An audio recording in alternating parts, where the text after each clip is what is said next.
धर्मनगरी वृंदावन में ठाकुर जी ने चंदन की लकड़ी से बने विशाल रथ पर विराजमान होकर भक्तों को दर्शन दिए। चंदन की लकड़ी की महक से पूरा वृंदावन महक उठा। यह रथ करीब 15 फुट चौड़ा, 20 फुट लंबा और 60 फुट ऊंचा था, जिसे देखकर सब हैरान रह गए। आपको बता दें कि दक्षिण दिशा में बने मंदिरों की शैली के श्री रंगनाथ मंदिर में चल रहे 10 दिवसीय ब्रह्मोत्सव में रविवार को भगवान गोदा रंगमनार ने चंदन की लकड़ी से निर्मित विशाल का रथ पर विराजमान हो अपने भक्तों को दर्शन देकर कृतार्थ किया। उत्तर भारत के प्रसिद्ध रथ मेला के नाम से विख्यात इस 10 दिवसीय ब्रह्मोत्सव में जहां भगवान गोदा रंगमनार प्रतिदिन सुबह शाम सोने चांदी के दिव्य वाहनों पर विराजमान होकर मंदिर से रंग जी के बड़े बगीचा तक भ्रमण कर रहे हैं। वहीं रथ का मेला देखने के लिए नगर में भक्तों की भारी भीड़ उमड़ पड़ी और विशाल का रथ को खींचकर पुण्य कमाने के लिए भक्तों में होड़ सी लग गई। जहां डीएम पुलकित खरे एवं एसएसपी शैलेश पांडे समेत हजारों भक्तों ने विशाल रथ में विराजमान ठाकुर जी के दर्शन एवं रथ को खींचकर स्वयं को धन्य किया। देखिए, होली के खत्म होते ही जिस तरीके से ब्रज में ये 10 दिन का उत्सव रंगनाथ मेला रंग जी के मंदिर में जिस तरीके से ये पूरे वृंदावन में मनाया जाता है, और इस वक्त मैं आपको वो रथ दिखा पा रही हूँ। एक बड़ा विशाल का रथ चंदन की लकड़ी से निर्मित ये रथ जो है वो इस पूरे शहर में घूमता है वृंदावन में, और इसको देखने के लिए दूर दराज से श्रद्धालु जो है वो आते हैं। अभी रथ को खींचने की जद्दोजहद लगी हुई है, सभी लोग खींच रहे हैं, ब्राह्मण लोग हैं, बाहर से आए हुए श्रद्धालु हैं। और यहाँ वृंदावन से ही, क्या नाम है आपका? शीला जी, क्या कहेंगी ये जो रथ यात्रा निकाली जाती है हर वर्ष, क्या इसका महत्व माना जाता है? इसका बहुत बड़ा महत्व है। रंगनाथ भगवान इसमें विराजमान होते हैं। हर नवमी के दिन निकलता है ये। हाँ, 10 दिन तक ये मेला चलता है। 10 दिन के बारे में थोड़ा सा बताइए। 10 दिन मेला चलता है। 10 दिन सुबह और शाम झांकियाँ निकलती है रंगनाथ भगवान की।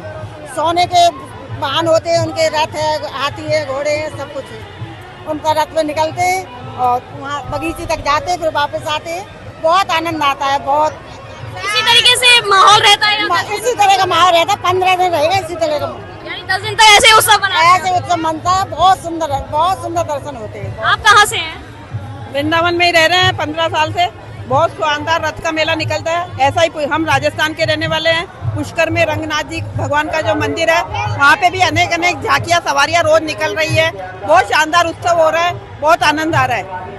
देख रहे हैं आप कि ये वृंदावन के लोग हैं, और एक तरफ मैं ये नजारा आपको दिखाऊंगी कि किस तरीके से रस्सा हाथ में सभी के लगा हुआ है। थोड़ा सा दिखा दीजिए कि रस्सा हाथ में सभी के लगा हुआ है। जद्दोजहद है खींचने की। कहाँ से हैं आप? वृंदावन। क्या कहना चाहेंगे इस रथ यात्रा को लेकर? 10 दिन तक ये जो उत्सव निकाल, ये हमारी ब्रज की बहुत बड़ी महान यात्रा है। इसे देखने के लिए लाखों लोग यहाँ वृंदावन में उपस्थित होते हैं। इस रथ पे करोड़ों देवता विराजमान है। इसकी बहुत मान्यता है। आप रस्से को पकड़ने का भी एक महत्व माना जाता है। क्या महत्व होता है रस्से का? ये महत्व है कि इसे पकड़ने का मतलब है ठाकुर जी के चरणों को पकड़ना। श्री राधे राधे। देख रहे हैं आप कि जिस तरीके से ये रस्सा खींचने का काम जो है वो कर रहे हैं। क्या नाम है आपका? गुड्डी चौहान। कहाँ से? वृंदावन से। सभी वृंदावन से हैं। कैसा, क्या कहना चाहेंगे? बढ़िया, ठाकुर जी का दर्शन मिल रहे हैं। बढ़िया, वृंदावन में रह के फील हो गया। जो लोग यहाँ आते हैं इसको देखने के लिए, उन लोगों के लिए क्या कहोगे? बढ़िया, धन्यवाद। देख रहे हैं आप कि एक उत्सव के तौर पर ये इस वक्त यहाँ पर मनाया जा रहा है, और एक ये चंदन की लकड़ी से निर्मित जो है रथ आपको दिखाई दे रहा है, जिसमें ठाकुर जी बैठे हुए हैं और जिनके दर्शन करने के लिए इस वक्त तमाम भीड़ जो है वो यहाँ पर लगी हुई है। श्रद्धालु यहाँ पर पहुंचे हुए, दूर दूर से श्रद्धालु यहाँ पर आते हैं और रंगनाथ भगवान के दर्शन करते हैं। कहा जाता है कि 10 दिन तक ही ये मेला जो है वो लगाया जाता है। और सबसे बड़ी बात ये, भगवान श्री राधा कृष्ण की भूमि वृंदावन में हालांकि कहने को अनेकों मंदिर हैं, लेकिन यहाँ उत्सवों को प्रधानता दी जाती है। इन्हीं उत्सवों में से एक ये उत्तर भारत में दक्षिण भारतीय शैली का सबसे बड़ा श्री रंगनाथ जी मंदिर का दिव्य और भव्य ब्रह्मोत्सव जो है वो होली के बाद वृंदावन में इस तरीके से आयोजित किया जाता है, जिसे उत्तर भारत में रथ मेले का नाम जो है नाम से जाना जाता है।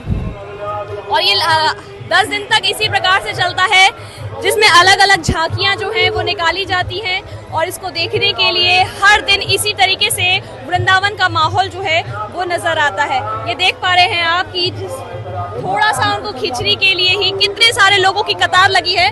मैं यहाँ से अगर आपको दिखाने की कोशिश करूंगी और पीछे तक आपको लेके जाऊंगी तो दिखाऊंगी कि कितने लोग जो हैं वो इस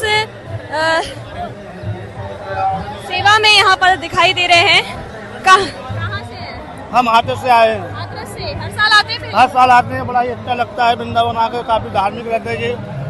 हर बार सेवा का मौका मिलता है, हम राज की कृपा से हर बार आते हैं। और रथ मेले के लिए क्या कहेंगे? यार हर बहुत अच्छा मेला लगता है वृंदावन का, हमको काफी हर बार आते रहेंगे, ऐसे ही राधे बुलाते रहेंगे।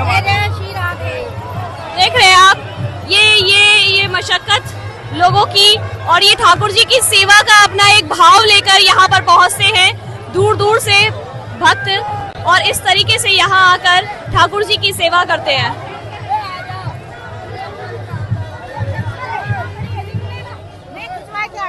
तो ये लट्ठा का मेला होता है तो 7 वालों का, और गोविंद जी का ठाकुर का मेला होता है रथ का। तो इसको ले जाते हैं रंगनाथ जी को निकाल करके बड़े बगीचा से फिर वापिस रिटर्न वापिस रंगनाथ मंदिर। ये इसका महत्व है। तो मानते हैं कि रस्सी खींचने से क्या महत्व है इसका? ये जगन्नाथ जी का जैसे महत्व होता है कि रस्सी खींचने से आपके पाप दूर होते हैं। श्री गोदा रंगमन्नारम राधा कृष्ण स्वरूपकम सर्वाभीष्ट प्रदम वंदे वंदनीयम सुराधवी। गोदा लक्ष्मी जी, मन्नार नारायण, ये दोनों राधा कृष्ण लक्ष्मी नारायण के ही स्वरूप हैं, जो सभी भक्तों की मनोकामना इष्ट को पूर्ण करते हैं, जिसका देवता लोग भी, सुराधवी देवता भी अर्चन वंदन इनका पूजन करते हैं। यह श्री रंग मंदिर दिव्य देश है। यहाँ 5 रात विधि से पूजन होता है। यहाँ के जो प्रधान उत्सव हैं उसमें वैकुंठ उत्सव है, धनुर्मास उत्सव है, झूला उत्सव है, बसंत उत्सव है। उसी में ये ब्रह्मोत्सव है। ब्रह्मोत्सव जो है ब्रह्मा जी ने मनाया है, और आज 7वें दिवस में भगवान रथ पर विराज होकर के सवारी निकल रही है। यहाँ पर प्रातःकाल सुबह 5 बजे भगवान गाजे बाजे के साथ दाक्षिण पद्धति के जो वाद्य यंत्र हैं उनको बजाते हुए, मूल पाठ करते हुए, सभी वेदों के पाठ करते हुए भगवान यहाँ विराज आए, और आने के बाद में 7:25 पर उनका पूजन करके रथ में विराजमान हुए। उसके पश्चात पंचांग पूजन हुआ, स्वस्ति वाचन, मंगलाचरण, संकल्प इत्यादि के पश्चात में विश्वक्सेन जी का पूजन हुआ, कलश स्थापन हुआ, पुण्यावचन हुआ, समस्त देवता सौ नवग्रह इत्यादि, ब्रह्मा पंचोंकार 10 दिक्पाल इत्यादि सबका पूजन होकर लक्ष्मी नृसिंह सुदर्शन जानकी वल्लभ हनुमान जी के सहित में भगवान श्री गोदारंग मन्नार भगवान का पूजन हुआ। दिग्रक्षण हुआ, 10 दिग बलिदान हुआ, 10 दिक्पालों का बलिदान हुआ, और विघ्न निवारणार्थ कूष्मांड बलिदान और नारिकेल बलिदान हुआ। उसके पश्चात में भगवान की आरती, पुष्पांजलि, प्रदक्षिणा इत्यादि करके उसके पश्चात में रथ की यात्रा सुबह 7:15 बजे प्रारंभ हो गई।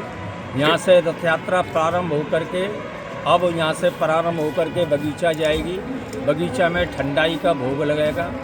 1 घंटे में विश्राम के पश्चात में, राजभोग के पश्चात में फिर सवारी वहाँ से पधारेगी। पधारने के बाद में यहीं रथ मंडप में आएगी। आने के पश्चात में यहाँ से भगवान की सवारी का पुनः श्रृंगार आभूषण। कितनी पुरानी प्राचीन परंपरा है ये? और रथ की बात करें तो कितना पुराना? 80 वर्ष हो गए इस परंपरा को होते हुए। रथ की बात करें तो किसका बना हुआ है ये? कितना वजन होगा? चंदन की लकड़ी का बना हुआ है। कितना वजन होगा और इसमें कितने लोग होंगे? काफ़ी वजन है, और ये 56 फुट ऊंचा है। कल सायंकाल में छत्र कलश का पूजन होकर छत्र कलश विराजमान हुआ।